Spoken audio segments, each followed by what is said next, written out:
When the mailman opened the Johnsons' mailbox that Tuesday morning, he didn't find letters. He found a human face, neatly peeled, eyes wide open, lips frozen in a faint smile, staring back at him. No body. No blood.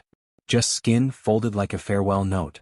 The morning the face was found, the entire neighborhood seemed to pause in a collective breath, like the world itself understood something had gone terribly wrong. Officer Hayes stood at the edge of the Johnsons' front lawn, staring at the mailbox like it might come alive and speak. The scene was sealed off with yellow tape, the air thick with confusion and horror.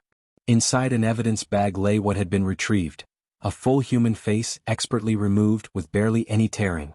No blood. No attached muscle. Just skin, intact, stretched like a mask with the features perfectly preserved. The immediate priority was identification. The face appeared male, mid-30s, with short brown hair, stubble along the jaw and a small scar under the left eye. Using biometric scanning, the lab technicians worked fast. Within an hour they had a match. Caleb Mercer. Local resident. 36 years old. Married. No criminal history. Nothing flagged. But the part that didn't make sense, Caleb had been seen alive that morning. At 6:45 a.m. Mrs. Belden, his neighbor 2 doors down, had waved at him as he walked his dog. He'd waved back. She'd even complimented his sweater. Just 25 minutes later, the mailman found the face. The face was real. The tissue was real. It had been removed in the last 3 hours. But Caleb Mercer was alive, supposedly whole, and had not reported any assault. Hayes knew this wasn't just a prank or a drugged-up accident. This had a precision to it. A message. Something deeper. He ordered officers to bring Caleb in for questioning, unsure of what he expected to find. Caleb arrived at the station willingly. He was cooperative, calm, maybe too calm. He denied any knowledge of the face. He hadn't received any threats. He hadn't been injured. In fact, he looked fine. He still had his face. Same scar under the left eye. Same light stubble. Same eyes. Hayes stared at him during the interview, trying to detect any subtle movement, any stiffness that might hint at prosthetics or makeup. But Caleb blinked naturally. His skin moved the way real skin should. The man in front of him was not wearing a mask. Yet science didn't lie. The DNA was a match. The tissue belonged to Caleb Mercer. "We found your face," Hayes had said, pushing the photograph across the table. Caleb had studied it for a few moments, his expression unreadable. "That's not mine," he said. "But it is. Your DNA is on it. Tissue match. Down to the scar." "That scar," Caleb replied slowly, "is from a bike crash when I was 10. Only I know about that. I've never told anyone. How would someone else have that exact scar?" "Exactly," Hayes had said. "So how do we explain it?" Caleb didn't answer.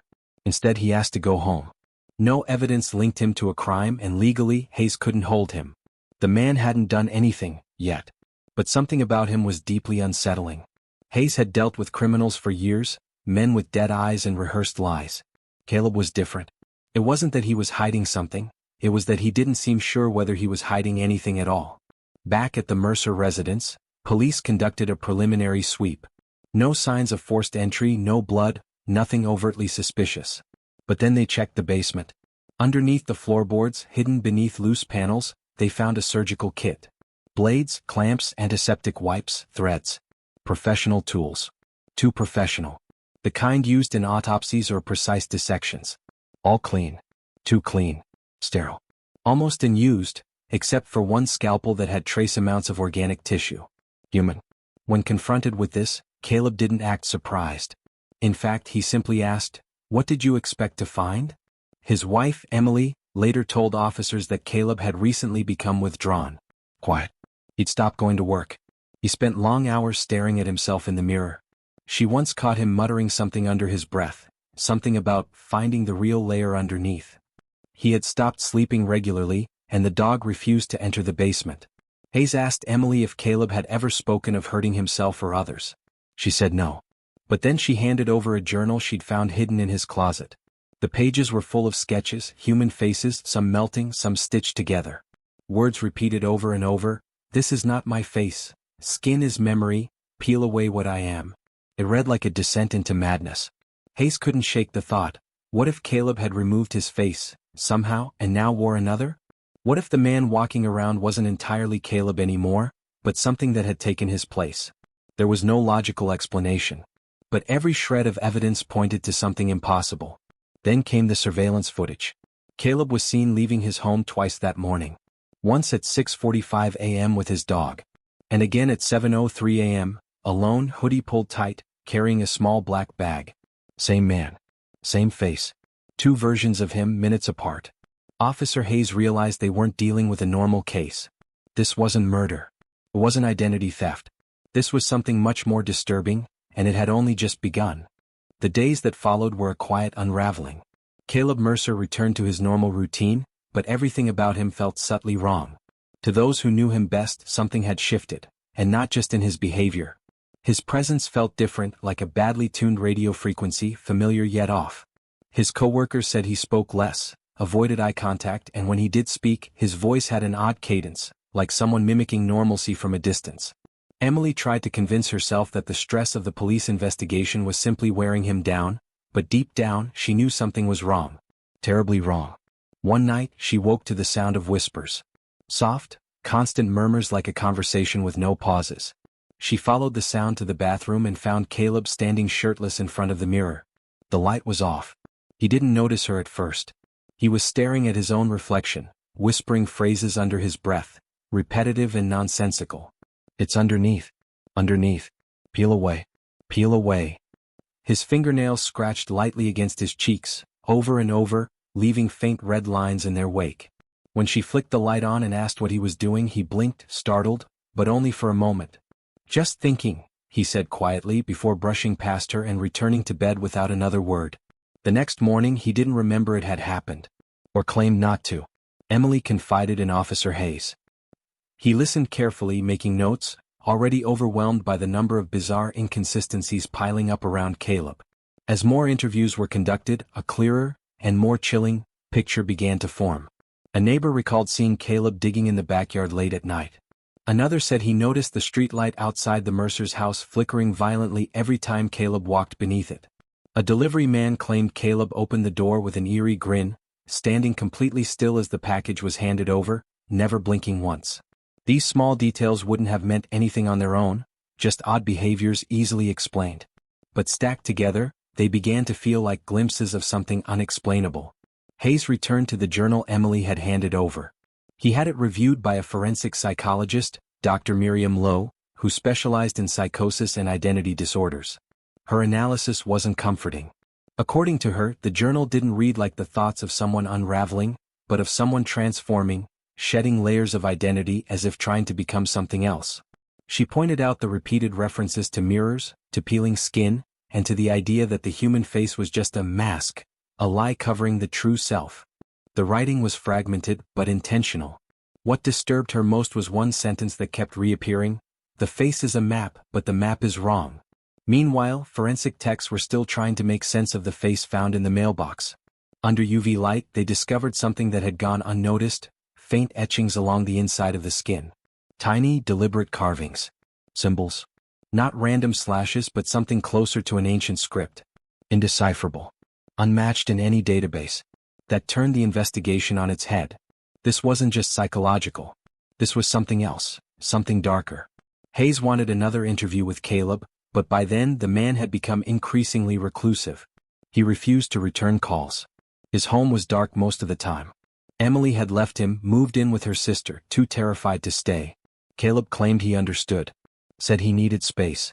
Said he was going through a necessary process. The words chilled her. A break came when Emily discovered a hidden USB drive in Caleb's old study drawer.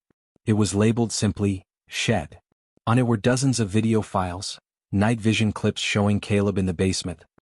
He would strip to the waist and stare into a large mirror mounted on the wall. Sometimes for hours. In one clip, he stands motionless for 27 minutes. In another, he peels a thin layer of something from his cheek, not skin but a translucent film, and pins it to a corkboard filled with similar scraps. The final video was different. Caleb stared into the camera directly. His face was calm, but there was a deadness in his eyes. "We are all wearing something that isn't ours," he said softly. "Every smile. Every twitch.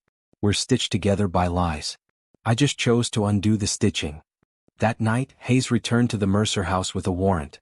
He found the basement empty. The mirror had been shattered. The corkboard was gone. Only a single light bulb dangled from the ceiling, swinging slowly, casting long shadows against the walls. And etched into the concrete floor in what looked like dried blood were the words, "Skin remembers. Skin obeys." Hayes couldn't shake the feeling that they hadn't just lost Caleb. They'd lost something else. Something human.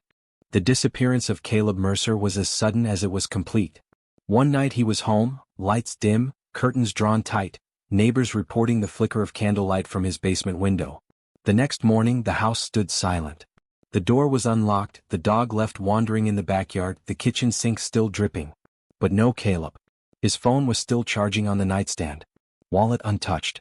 Nothing suggested a struggle, and nothing indicated where he had gone. It was as if he had simply stepped out of himself and vanished. The official search began the same day, with officers canvassing nearby woods, riverbeds, abandoned buildings. Flyers went up. Helicopters scanned the area. But there were no sightings, no footprints, no leads. His bank accounts remained untouched, no credit card usage, no travel logs, no GPS activity. The man had dissolved. The only clue, if it could be called that, was the increasing number of mailbox calls coming into the station. Within a week of Caleb's disappearance, 5 separate residents in the same town reported strange contents in their mailboxes. The first reported a small piece of skin, folded like origami, placed inside a sealed envelope. The second found a photograph, grainy, slightly out of focus, showing what appeared to be a faceless figure walking down a hallway. In the third case, a blood-stained mirror shard had been carefully laid atop their utility bill. Each incident was more unnerving than the last. But it was the fourth report that brought the investigation to a chilling halt. Inside a mailbox just 3 blocks from the Mercer house, a single slip of paper was found. Written in handwriting that matched Caleb's journal entries were the words, "I left the mask behind. The real me has no skin." Attached to it was a Polaroid photograph of someone standing in the middle of a street at night, face entirely blank, no eyes, no mouth, just smooth flesh like wet clay. The timestamp on the photo was 12:07 a.m., the very night Caleb vanished. Hayes had the image enhanced, and sure enough, the figure was walking down the same street where Emily's sister lived. Surveillance footage from a nearby convenience store revealed something even more disturbing. At 12:10 a.m., a tall figure in dark clothing passed the store camera. The figure had no discernible features. The head turned toward the camera, but the face was an indistinct blur. No eyes. No nose.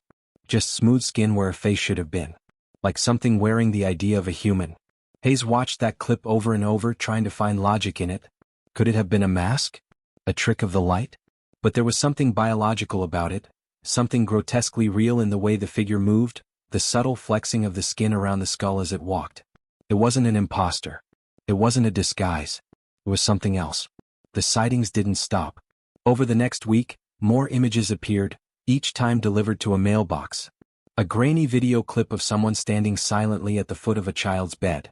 An audio cassette with soft breathing and wet, slithering sounds. And finally, a package delivered to the police department itself. Inside was a full-length mirror. On the surface was a bloody handprint. The message scrawled across the glass read, "We are reflections wearing flesh." For Hayes, that was the moment the investigation slipped from abnormal to unspeakable. He began reviewing all previous footage of Caleb from the weeks before the incident.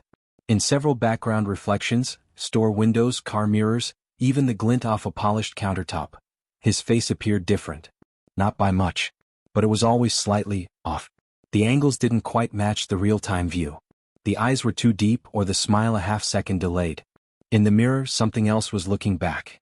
Dr. Lowe, the psychologist, was brought back into the investigation. She warned that they might be dealing with something that didn't fit into the human understanding of mental illness or identity crisis. "We assume the mind lives behind the face," she said. "But what if that's the illusion? What if the face is just a placeholder for something older, something that wears us like masks?" Hayes didn't know how to respond to that. But it didn't feel like a theory. It felt like a warning. Weeks passed, and though the case remained open, the trail went cold. Caleb Mercer's file was moved into a special category, unexplained disappearance. Emily never returned to their house. The basement was sealed off. But sometimes, neighbors still claimed to hear sounds at night, shuffling footsteps, light scratching on windows, soft breathing behind doors that shouldn't open. On the final day of the official investigation, Hayes received a small envelope with no return address. Inside was a mirror shard no larger than a coin. On its surface was the faint reflection of his own face, only the reflection didn't move when he did. It blinked too late. It smiled without reason. He placed the shard in an evidence bag and locked it in the cold case vault. But sometimes when he closes his eyes at night, he sees it again, the faceless figure walking slowly, deliberately, placing pieces of itself into the world. Not to be found but to be remembered. Because whatever it was, it hadn't vanished. It was still out there. And it was learning how to wear us.